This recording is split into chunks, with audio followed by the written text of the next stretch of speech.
gentlelady from Florida, Representative Cammack, for 5 minutes of questioning. Thank you, Mr. Chairman, and thank you, Secretary Kennedy, for being here. I know that this has been a bit of an interesting morning, but I do appreciate your commitment to the initiative to make America healthy again, as well as all the other reforms that you're looking to initiate. As someone who represents a very large and rural district in Florida and cares deeply about access to care, especially for our underserved communities, I've seen the good that HHS can do, but I've also seen where the bureaucracy falls short in helping people, particularly in rural areas. So I'm encouraged significantly by your willingness and efforts to restructure the department. Hey Patriots, welcome back to the Constitution Corner. Make sure you like, subscribe, and hit that bell icon so you never miss our coverage of freedom fighting, truth, and real accountability. Today we're diving deep into a clip from Representative Cammack of Florida questioning Secretary Kennedy. This is a must-watch if you care about rural healthcare, maternal care, and the safety of our unaccompanied migrant children.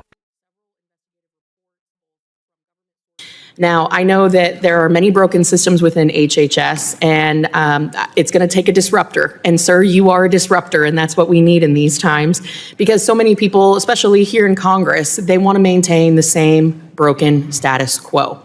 I think collectively as Americans, whether you're Republican or Democrat, we can agree that we have sick care in this country, not health care. And the culture has been all about maintenance rather than prevention. And so I appreciate all of your efforts in working to try to address that. So I'm just going to jump right in. As you know, Secretary Kennedy, under the previous administration of Joe Biden, maternal health deserts expanded significantly, leaving over 2.5 million women without access to any sort of maternal health care. In fact, I believe it was 1 in 25 maternal health clinics closed under the previous administration. And you've pointed out that there are more than 40 different maternal health programs scattered across HHS. So from where I sit, that sounds like a lot of bureaucracy, and I want us to focus on patient outcomes and improving those, such as like you do. So walk us through how you're planning on streamlining and making a more coordinated effort to deliver healthcare to moms and moms to be around the country. Yeah, I mean, this is a priority for President Trump. It's a priority for me personally. We have a maternal health crisis in this country. It disproportionately impacts minorities. Black mothers have a 2.6 times greater chance of dying in childbirth.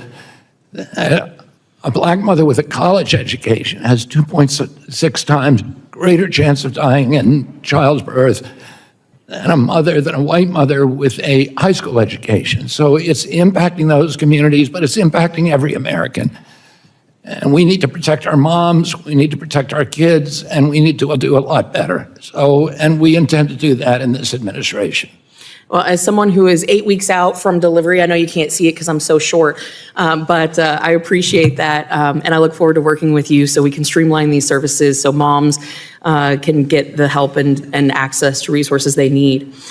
Changing gears a little bit here, the DHS Inspector General has confirmed for us what so many of us have known for a long time, that under the Biden-Harris administration, HHS, which is responsible for unaccompanied children, they lost track of over 340,000 unaccompanied migrant children.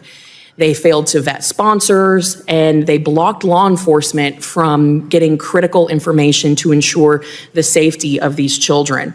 Now, we know several investigative reports, both from government sources and outside, have reported that these kids were sent to unsafe addresses, even non-existent ones. They were exposed to trafficking and exploitation, and many of them have not been found to this day. Now, I know you've had a lot on your plate. It's been a crazy 6 months, but I know this is a top priority for HHS.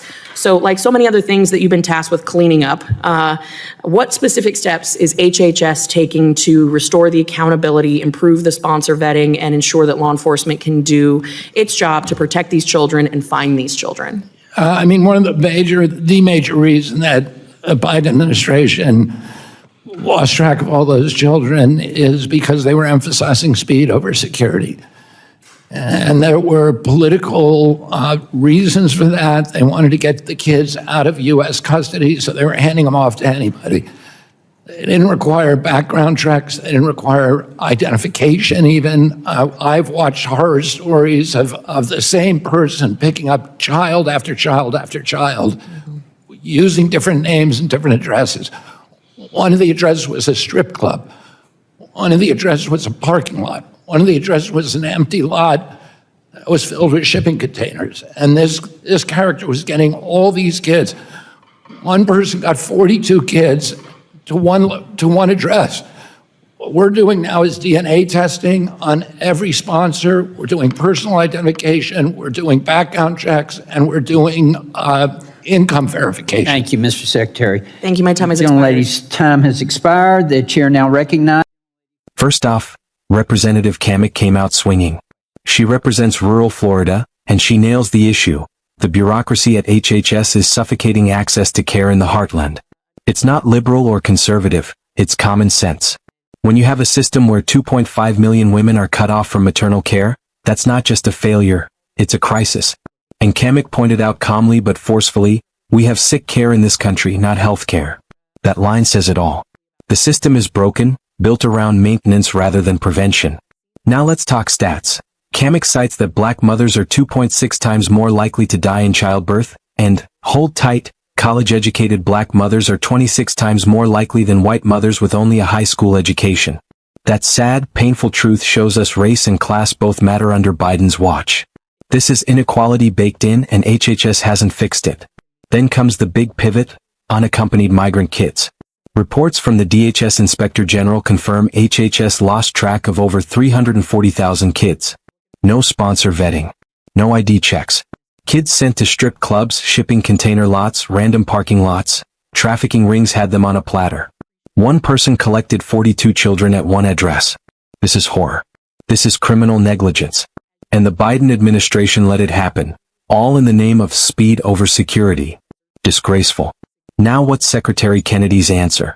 DNA testing for every sponsor. Better vetting. Tighter law enforcement cooperation. That's exactly the kind of no-nonsense, border-protected accountability we patriots demand. This is what happens when disruption enters HHS. As a right-wing patriot, here's how I see it. We want secure borders, safe communities, healthy mothers, and accountable government. This hearing exposes how far we've strayed.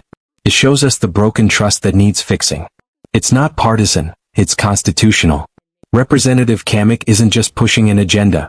She's pointing at what's failed and demanding action. Bureaucracy doesn't deserve blind loyalty.